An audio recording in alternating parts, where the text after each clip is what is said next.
കയ്യിലാണ് 10 വയസ്സായി. സത്യപ്രതിജ്ഞ കഴിയാതെ ഇനി 10 ദിവസം കൈ വരികയില്ല. ചായ കുടിക്കാൻ ഒരു വഴിയില്ല. കടം ചോദിക്കാൻ ഇനി മലയാളികളാരും ബാക്കിയില്ല. എല്ലാ ബംഗാളികളെയും കിട്ടിയിരുന്ന 10 രൂപ ചോദിക്കായിരുന്നു. എടാ, ഞാൻ ആ മൂന്നാറിൽ ആ 30 കോടിയുടെ പ്രൊജക്റ്റ് ചെയ്തിട്ടെ എനിക്ക് നീ തരാനുള്ള ആ ഒരു 5 കോടി രൂപ എൻ്റെ അക്കൗണ്ടിലോട്ട് ഇട്ട് കഴിഞ്ഞാൽ എൻ്റെ കാര്യങ്ങളൊക്കെ നൈസായിട്ട് നടക്കും. പിന്നെ ഞാനിപ്പോൾ ഇവിടെ എടുത്തിരിക്കുന്ന ആ ഒരു പ്രോപ്പർട്ടി ഇല്ലേ, അത് ഏകദേശം ഒരു 4-4.5 കോടി രൂപ വരും. എടാ, നീ ആ 5 കോടി എൻ്റെ അക്കൗണ്ടിലോട്ട് ഇടും. വേണ്ട, വൈഫിൻ്റെ ഒന്നും ഇടണ്ട, എൻ്റെ അതിനകത്തോട്ട് ഇട്ടാൽ മതി. എടാ, ഞാൻ ഈ ആഴ്ചയല്ലേ ഒരു ഓടി കാർ എടുത്തത്. ആ BMW മോൻ കൊണ്ടുപോയി എന്തോ തരികിട പരിപാടി കാണിച്ച 2 കോടി പോയി കിട്ടിയെന്നേ.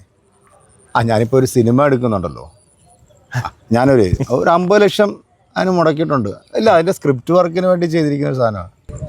ഒരു ചായ ഓഫ് കോഴ്സ്. ഞാനേ ആ കടയിൽ 2 ചായ പറഞ്ഞിട്ടുണ്ട്. പറഞ്ഞോടാ.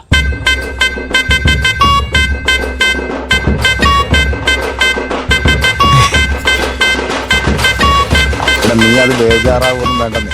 പൈസ എത്ര വേണമെങ്കിലും ഞാൻ ഇട്ട് തരും, അതിനൊന്നും ഒരു കുഴപ്പമില്ല.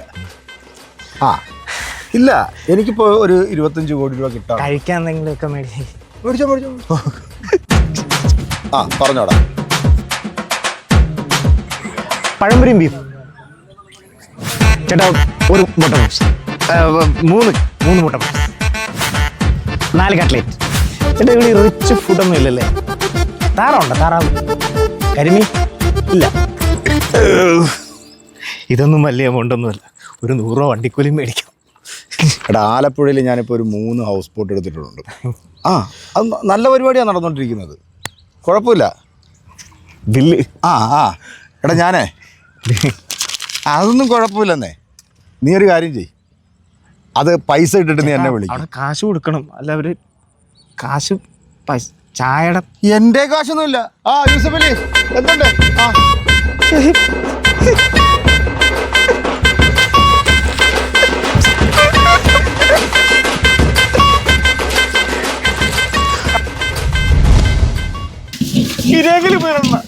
രാവിലെ 10 മണിക്ക് വന്നല്ല, മണി 8 രാത്രി.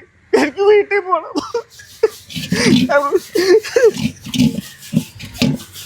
ഞാൻ അറിഞ്ഞില്ലണ്ണ ആ ഭ്രാന്തനാണെന്ന്. കോടീശ്വരന്റെ മട്ടല്ലായിരുന്ന അണ്ണാ.